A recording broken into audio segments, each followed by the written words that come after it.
তো বস, এখন কথা হবে সালমান খানের আপকামিং ছবি দ্য ব্যাটল অফ গালওয়ানের টিজার নিয়ে, যেটা আজকে কিছুক্ষণ আগে ড্রপ করা হয়েছে। তো কেমন লাগলো এই টিজারটা?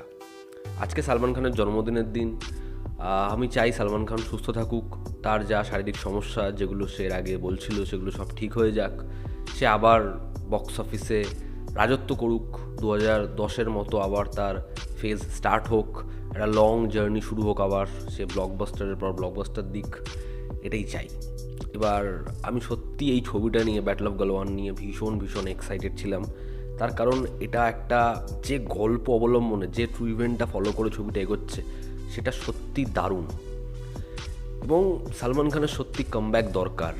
আমি আগের দিনও বলছিলাম, মানে যারা আমার ভিডিও ফলো করে তারা জানে আমি ছবিটা নিয়ে কতটা এক্সাইটেড ছিলাম। ছবির যখন ফার্স্ট লুক এসেছিলো, টিজারটা কেমন লেগেছে দেখুন। আমি একদম, মানে যেটা আমার অনেস্ট রিয়াকশান আমি সেটাই দেবো। আমি জানি সালমান খানের একটা হিউজ ফ্যান ফলোয়িং রয়েছে এবং আজকে তার জন্মদিনের দিন, বাট আমার এই টিজারটা খুবই খুবই মানে বিলো অ্যাভারেজ একটা টিজার মনে হয়েছে।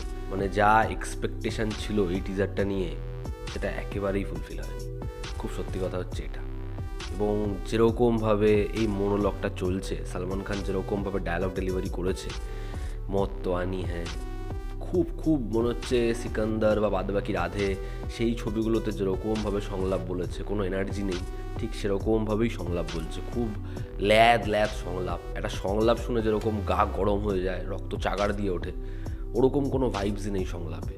এবং যেরকমভাবেই পুরো সিকোয়েন্সটা দেখানো হচ্ছে, হ্যাঁ আমি মানলাম বাদবাকি মাসি যেরকম ধরনের সিকোয়েন্সেস হয়, যেরকম একটা এনার্জি থাকে, সেটা প্রোভাইড করেনি মেকার্সরা, হতেই পারে। বাট একটা টিজার দেখে তো হবে, মানে এটা তো মনে হবে যে ভাই একটা টিজার দেখলাম, কি লাগলো ওপেনিং সিকোয়েন্সটা দেখে। এখানে যেরকমভাবে গানটা বাজছে, গানটাই একটু শুনতে ভালো লাগে, বাট পুরো ডিজাইন ওয়াইজ যেরকম জিনিসপত্র হয়, সেটা খুব বেশি মজার বা দেখে ভীষণ ভালো লেগেছে এটা বলতে পারবো না। এবং পরপর তো ওয়ার ফিল্মের টিজার ট্রেলার এসেই যাচ্ছে। সেখানে যদি কোনো টিজার ট্রেলার খুব এক্সাইটিং মনে হয়, সেটা হচ্ছে 21-এর ট্রেলারটা। তো এই টিজার এত সামান্য রিভিল করেছে, তা সত্ত্বেও যেন ওই এক্স ফ্যাক্টরটাই নেই। যেরকমভাবে সালমান খান থেকে শুরু করে ব্যাকগ্রাউন্ডে সবাই দাঁড়িয়ে রয়েছে, সবাইকে যেরকম দেখতে লাগছে, সবার যেরকম এক্সপ্রেশন, যেন ঠিক আছে সবাই একটা র্যান্ডম শ্যুট করছি। মানে এখানে এদের যে লড়াইটা, এদের যে কর্তৃত্বটা, আমি এর আগে ওটা নিয়ে কথা বলেছি। লেসি ইন্ডিয়া এবং চীন তারা সেটা অতিক্রম করবে না। তার পাশে ইন্ডিয়া একটা রোড ডেভেলপ করা শুরু করে, যেটাই হচ্ছে গালওয়ান। এবং সেখান থেকে পাকিস্তানি ট্রুপ তারা মুভ হয়নি, তারা ওখানে রয়ে গেছিলো। ভারতীয় সেনারা যখন সেটা মুভ করতে যায়, তাদের সাথে মানে দুজন সেনার সাথে চীনের ওই ট্রুপের মধ্যে যারা যারা ছিল প্রত্যেকে লড়াই করে, যেখানে দুজন সেনা মাত্র খালি হাতে লড়েছিল এবং বাদবাকি সবাই হচ্ছে বেসবল ব্যাট, তারপর হচ্ছে গার্ড, তারপর হচ্ছে বেসবল ব্যাটের মধ্যে ওয়্যার লাগানো, সেই দিয়ে লড়াই করেছিল। এবং পরবর্তী সময়ে যখন সেখানে ভারতীয় সেনারা যায়, তখনও মানে কিন্তু বন্দুকের লড়াই হয়নি এটা, তারাও তখন হচ্ছে ওই কাঠের টুকরো, তার মধ্যে ওয়্যার লাগানো, এই দিয়ে লড়াই করে, যেখানে 40-এর থেকে বেশি চীনের সেনা মারা যায়। কিন্তু চীন জানায় মাত্র 4 জন সেনা মারা গেছিলো। পরবর্তী সময় রাশিয়া থেকে শুরু করে, ইউএসএ থেকে শুরু করে প্রত্যেক জায়গা থেকে যখন খবর আসা শুরু হয়, তখন জানা যায় যে 40-এর থেকে অধিক চীনের সেনা মারা গেছিলো। এই লড়াইটা সেদিনে শুধুমাত্র গালওয়ান ভ্যালির একটা জায়গার জন্য লড়াই ছিল না, সেই লড়াইটা ছিল যদি সেখানে তাদের থেকে হার মেনে নেওয়া হয়, জায়গাটা ছেড়ে দেওয়া হয়, তাহলে তারা ভারতে ঢুকতেই থাকবে এবং আস্তে আস্তে আস্তে আস্তে আমাদের অনেক কিছু হারাতে হতে পারে।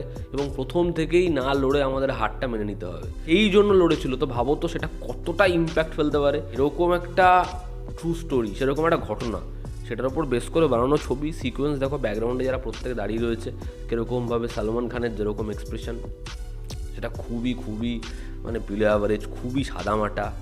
এবং তারপর সালমান খান যখন পিছন ফেরে যেখান থেকে চীনের সেনারা ছুটে আসছে, এবং সে ঘোরে যেরকম ধরনের এক্সপ্রেশন দেয়, মানে তার যে এখানে চোট লেগে রয়েছে, মুখে যেন এক্সপ্রেশনই নেই। যেরকমভাবে সে কাঠের টুকরোটা ধরে রয়েছে, যেরকমভাবে তাকাচ্ছে, আমার মনে হচ্ছিলো কি যে একটা ক্রিকেট ম্যাচ চলছে এবং যেখানে সে প্লেয়ার জানে সে 6 মারবে, ঠিক আছে, এবং আর 2 রান বাকি, বাট সে 6 মারবে, এবং সে ঘুরে তাকিয়ে হেসে নেয় যে এখনও 10টা বল আছে। ঠিক সেরকম একটা এক্সপ্রেশন, ঠিক সেরকম একটা শটের কম্পোজিশন। হ্যাঁ, যে গানটা চলছে, গানটা ভালো লাগছে, লোকেশন তো ভালো, কিন্তু এই টিজারটার থেকে যা এক্সপেকটেশন ছিল সেটা সত্যিই ফুলফিল হয়নি। এবং সত্যি কথা বলতে গেলে একটা বিষয় নিয়ে আমি খুবই স্কেপটিক্যাল ছিলাম একদম শুরুর দিন থেকে, সেটা হচ্ছে এই ছবির ডিরেক্টর অপূর্বা লাখিয়া, যে খুব খুব খারাপ খারাপ ছবি করেছে। মানে একটা ছবি ভালো বেরোতে পারে, বাট ম্যাক্সিমাম ছবি খুব খারাপ। তো সালমান খানের সাথে তার কোলাবোরেশনটা যে কেমন হবে, এবং তিনি কোনো বড় নাম করা পরিচালকও না, তার যে ট্র্যাক রেকর্ড ভালো এমনও নয়। তো হয়তো একটা ভালো ইভেন্ট তার কাছে ছিল, যে কারণে হয়তো সলমান খান ছবিটা করতে রাজি হয়েছে। একটা টিজারের অ্যাপ্রোচের মধ্যেও তো একটা ব্যাপার থাকে, যে এমন একটা টিজারের অ্যাপ্রোচ যে যেরকমভাবে উল্টো দিকের সেনা, যেরকমভাবে ইন্ডিয়ান ফৌজ, যেরকমভাবে প্রেক্ষাপটটা ধরেছে, সেটা দেখে মনে হচ্ছে ভাই একটা ছবি হতে পারে। সেই যে উৎসাহটা, সেটা এই টিজারটা জায়গাতে ভীষণভাবে ব্যর্থ বলে আমার মনে হয়, যে কারণে আমার জন্য এই টিজারটা ওয়ার্ক করেনি। আমি চাই আমি ভুল প্রমাণিত হই, এবং পরবর্তী সময় এই ছবির ট্রেলার হেভি হোক, সালমান খানের একটা দুর্ধর্ষ পারফরমেন্স থাকুক, এবং ছবিটা বক্স অফিসে রেকর্ড ব্রেকিং বিজনেস করুক, ছবিটা খুব ভালো হোক, এটা আমি মন থেকে চাই। কারণ সালমান খানের কামব্যাক নিয়ে আমি কতবার কথা বলেছি, কিন্তু যেটা সত্যি সেটা সত্যি। এই টিজারটার মধ্যে ওই ভাইবসটাই নেই, ওই এক্স ফ্যাক্টরটাই নেই, ওই এনার্জি নেই যেটা দেখে বলবো বস কি বানিয়েছে। সেটা সত্যি আবারও হলো না। তো এই ছিল আজকের ভিডিও। সালমান খানের জন্মদিনের দিন সে তার ফ্যান্সদেরকে ট্রিট করেছে এই টিজারটা দিয়ে। ফ্যান্সদের খুব ভালো লাগবে আমি জানি, বাট এটাই সত্যি, এটাই আমার মনে হয়েছে। তো এই ছিল আজকের ভিডিও। আমি জানি কমেন্ট বক্সে আমি প্রচুর গালাগালি খেতে চলেছি, ঠিক আছে। ভিডিও ভালো লেগে থাকলে লাইক করো, শেয়ার করো, সাবস্ক্রাইব করো। জনতা আমাদের পাশে আছে। আবার দেখা হচ্ছে। Take care.